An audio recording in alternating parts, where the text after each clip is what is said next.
Today marks 83 days until the return of the NFL, or so we hope.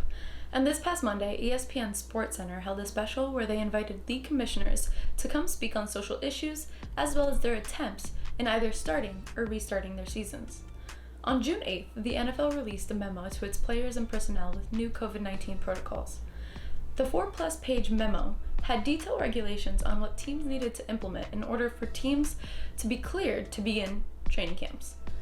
The memo included such things such as reconfiguring locker rooms to where each player was 6 feet apart, strength and conditioning workouts are limited to small groups, meetings all will be held virtually, and a whole lot of other things. However, one thing that was not specified within the memo was how often players and personnel would be tested, and whether there would be a quarantine period just as we're seeing in the NBA. But on Monday night's ESPN SportsCenter special, Roger Goodell said that as testing becomes more easily accessible, he assures that players and personnel will be tested quite often. However, on Thursday afternoon, Dr. Fauci said that it would be difficult to have a football season if players aren't isolated like in a bubble. And that's when Dr. Alan Sills, the NFL's chief medical officer, responded to his comments on Thursday afternoon, saying, Dr. Fauci has identified the important health and safety issues we and the NFL Players Association, together with our joint medical advisors, are addressing to mitigate the health risk to players, coaches, and other essential personnel. We are developing a comprehensive and rapid result testing program and rigorous protocols that call for a shared responsibility from everyone inside of our football ecosystem. This is based on the collective guidance of public health officials, including the White House Task Force, the CDC, infectious disease experts, and other sports leagues. Make no mistake, this is no easy task. We will make adjustments as necessary to meet the public health environment as we prepare to play the 2020 season as scheduled, with increased protocols and safety measures for all players, personnel, and attendees. We will be flexible and adaptable in this environment to adjust to the virus as needed.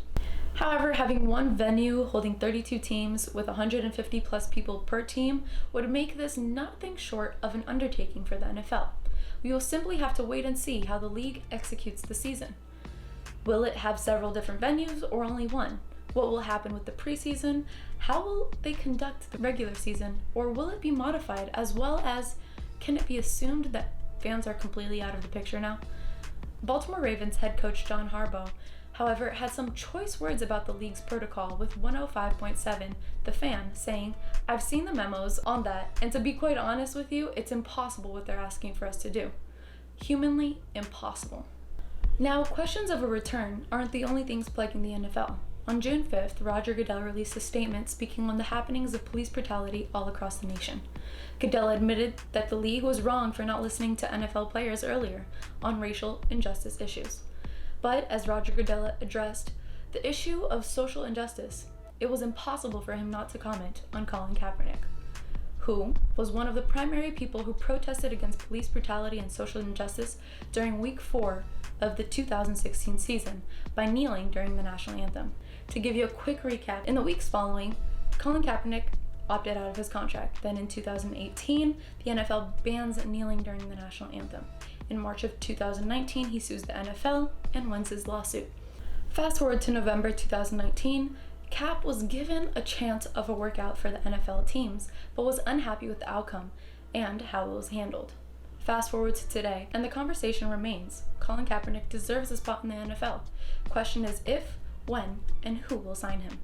He now has the support of President Trump, who said that he would support Colin Kaepernick getting another shot in the NFL at a press conference on Wednesday, and Roger Goodell said that he highly encourages teams to sign him.